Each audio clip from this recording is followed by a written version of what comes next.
ನಮಸ್ಕಾರ ಸ್ನೇಹಿತರೆ ಇವತ್ತಿನ ವಿಡಿಯೋದಲ್ಲಿ ರೈತರಿಗೆ ಸಂಬಂಧಿಸಿದ ಎರಡು ಪ್ರಮುಖ ಮಾಹಿತಿಗಳಿವೆ. ಮೊದಲೇದು PM ಕಿಸಾನ್ 24ನೇ ಕಂತಿನ ಹಣದ ಅಪ್ಡೇಟ್, ಮತ್ತೊಂದು ರಾಜ್ಯದಲ್ಲಿ ಬರ ಪರಿಸ್ಥಿತಿ ಹಾಗೂ ಬೆಳೆ ಪರಿಹಾರದ ಸಾಧ್ಯತೆ.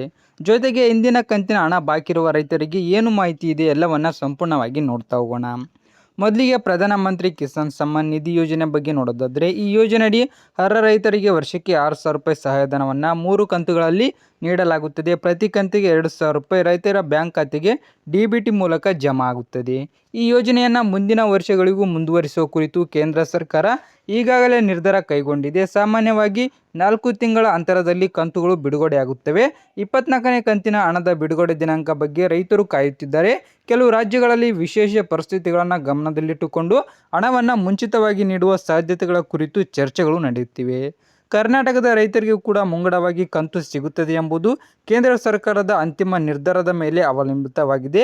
ಆದ್ದರಿಂದ ನಿರ್ದಿಷ್ಟ ದಿನಾಂಕ ಘೋಷಣೆಯಾಗುವವರೆಗೂ ಯಾವುದೇ ದಿನಾಂಕವನ್ನು ಖಚಿತ ಎಂದು ನಂಬಬೇಡಿ. ಇನ್ನು ಇಂದಿನ 23ನೇ ಕಂತು ಬರದ ರೈತರು ಕೂಡ ನಿಮ್ಮ ದಾಖಲೆಗಳನ್ನು ಒಮ್ಮೆ ಪರಿಶೀಲಿಸಿಕೊಳ್ಳಿ.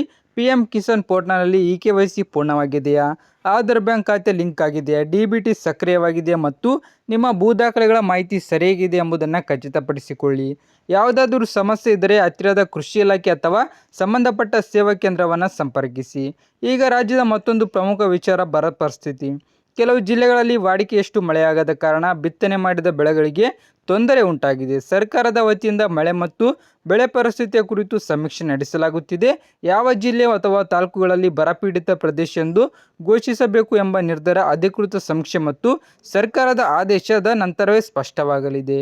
ಕೆಲವು ಉತ್ತರ ಕನ್ನಡ ಜಿಲ್ಲೆಗಳಲ್ಲಿ ಮಳೆ ಕೊರತೆ ಹೆಚ್ಚಾಗಿರುವುದರಿಂದ ರೈತ ಸಂಘಟನೆಗಳು ಬೆಳೆ ನಷ್ಟಕ್ಕೆ ಸೂಕ್ತ ಪರಿಹಾರ ನೀಡಬೇಕು ಎಂದು ಸರ್ಕಾರವನ್ನು ಒತ್ತಾಯಿಸುತ್ತಿವೆ. ಪ್ರತಿ ಎಕರೆಗೆ 10,000 ರೂಪಾಯಿ ಪರಿಹಾರ ನೀಡಬೇಕು ಎಂಬ ಬೇಡಿಕೆಯೂ ಕೇಳಿಬರುತ್ತಿದೆ. ಆದರೆ ಈ ಮೊತ್ತ ಸರ್ಕಾರದಿಂದ ಅಧಿಕೃತವಾಗಿ ಎಲ್ಲ ರೈತರಿಗೆ ನಿಗದಿಯಾಗಿದೆ ಎಂದು ಈಗಲೇ ಹೇಳಲು ಸಾಧ್ಯವಿಲ್ಲ.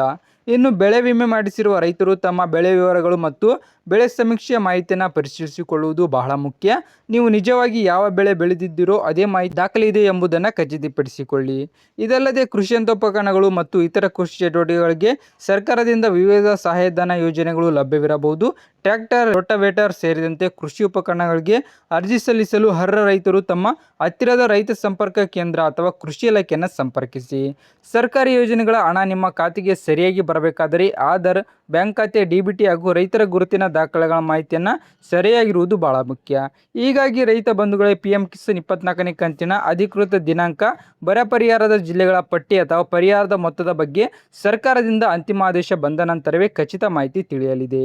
ಈ ಮಾಹಿತಿ ಉಪಯುಕ್ತವಾಗಿದ್ದರೆ ನಿಮ್ಮ ಊರಿನ ರೈತ ಬಂಧುಗಳಿಗೆ ಶೇರ್ ಮಾಡಿ. ಹಾಗೆ ನಿಮ್ಮ ಅನಿಸಿಕೆಗಳನ್ನು ಕಮೆಂಟ್ ಮೂಲಕ ತಿಳಿಸಿ. ನಮ್ಮ ಚಾನೆಲ್ ಸಬ್ಸ್ಕ್ರೈಬ್ ಮಾಡಿ.